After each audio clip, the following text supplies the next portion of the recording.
Bonjour à vous les belles âmes. Vous êtes nombreux et nombreuses à le décrire, la période de changement que nous vivons est pour le moins intense. Tour à tour, les énergies nous soulèvent en une étreinte divine, puis elles nous assomment de leur force enivrante. En plus de tout cela, accrochez-vous, nous entrons dans le sillage d'un grand portail énergétique, se jouant entre notre planète et son étoile.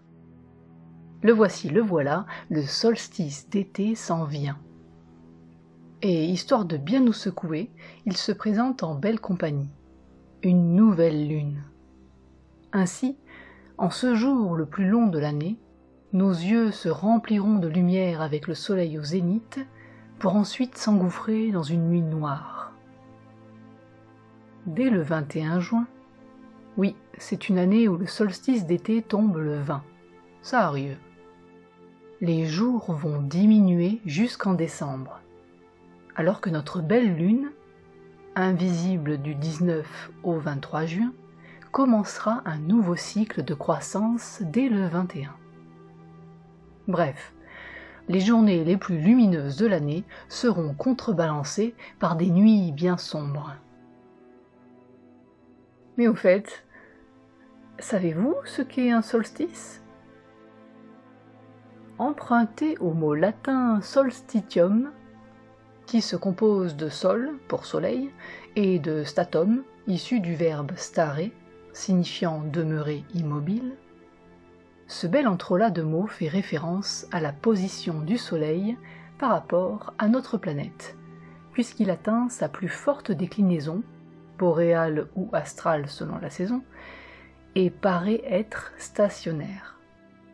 En bref, c'est le début de l'été astronomique, et d'ici quelques jours, l'étoile qui nous réchauffe le cœur atteindra sa position la plus au nord, c'est-à-dire au-dessus du tropique du Cancer.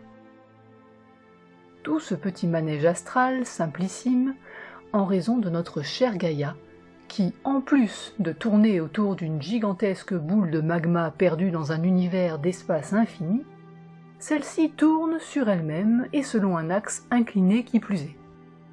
Alors, évidemment, ce n'est pas rien. D'ailleurs, dans toute culture et de tout temps, c'est un moment fort qui est fêté. La Saint-Jean et le rituel du feu dans le christianisme issu des fêtes païennes, bien sûr, les Amérindiens et la danse du soleil, l'Égypte antique et la nouvelle année. Pour les druides, c'est le jour de la cueillette magique. Tiens, en parlant des Celtes, et voilà où nous voulions en venir. Alors oui, bien sûr, nous allons vous concocter avec les guides de lumière une méditation pour vous accompagner au cœur de ce week-end mouvementé. Les ressentis vont être amplifiés. Si, possiblement encore plus. Gardez confiance et gardez en conscience qu'il s'agit de vagues d'amour qui nous poussent vers la version lumière de nous-mêmes. Mais si, c'est aussi simple que les mécanismes de notre système solaire. Vous allez voir. L'inconfort permet le questionnement. Le questionnement amène la prise de conscience. La prise de conscience développe la réflexion vers le changement. Le changement ouvre de nouvelles perspectives et des projets tout neufs. Ces QFD, ce sont bien des vagues d'amour-lumière que nous envoie notre univers adoré. D'accord, dans les faits, les émotions enfouies vont vouloir sortir, et oui, nuit noire mais jour long, l'ombre pourra être mise en lumière, quoi. Peut-être même les mémoires anciennes, karmiques, akashiques vont faire surface. Rappelez-vous, comment accueille-t-on le renouveau ? En faisant au préalable de la place. Et comment accueille-t-on la lumière ? En accueillant ces parts d'ombre comme des enfants chéris. Se départir du lourd pour plus de légèreté.